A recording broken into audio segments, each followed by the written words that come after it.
All right, welcome back, guys. So today we're going to be talking about Aaron Pico. He is a Bellator fighter, was a Bellator fighter. Now he's technically in the PFL after PFL purchased Bellator. And there's been some talk about him possibly going to the UFC. From what I understand, his contract and the negotiation period with PFL is just about over, or it's about to be. And Dana White this past weekend after UFC 311, he got asked about Pitbull, actually, and then he got asked about Pico. For Pitbull, I talked about it in another video. He didn't show a ton of interest, but he said they're talking about it or they will talk about it.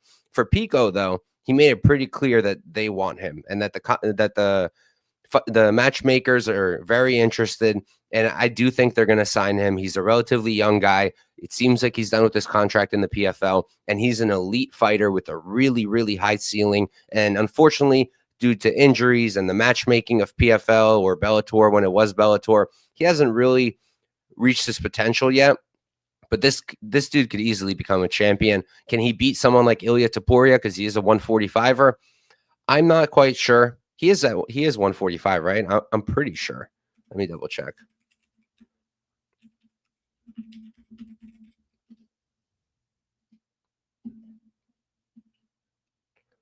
No, he's 155. Oh, I got mistaken. I was mistaken because he's usually at featherweight. Okay, I see. But his last fight was at lightweight. So I'm not sure exactly where he's at now, what weight class. But regardless, 145 or 155, I do think he could be a champion. Do I think he beats Ilya or Islam? Probably not. But honestly, maybe he could.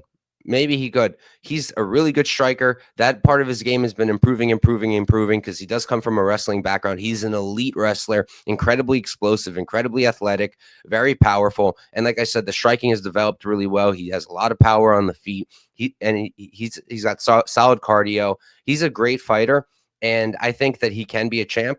I think that I would be pretty damn interested in a fight between him and Ilya Taporia. I'd be pretty interested in a fight between him and Islam. I'd maybe want to see a bit more from him first, at least in lightweight, before throwing him to someone like Islam. Like, let's see how he does against Chandler. Let's see how he does against, I don't know, Poirier.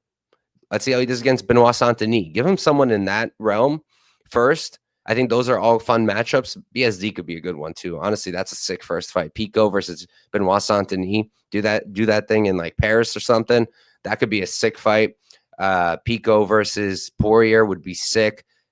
Pico versus who else did I say? Chandler. That's another option I think could be really fun. All those matchups would be great, and it would be a good way to get his name out there and get him a high-level win right away. And then you can put him into a title shot or a number one contender fight. Pico is a guy who can make the money, and he's got time in his career still. Let me double check how old he is. I think he's like 27. He's 28.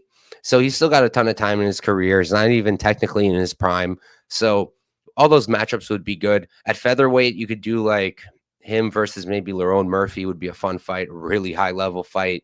If you wanted to maybe take it a little easier on him, maybe give him like Superboy, Duo Choi. That could be a good one. Who else is there up here?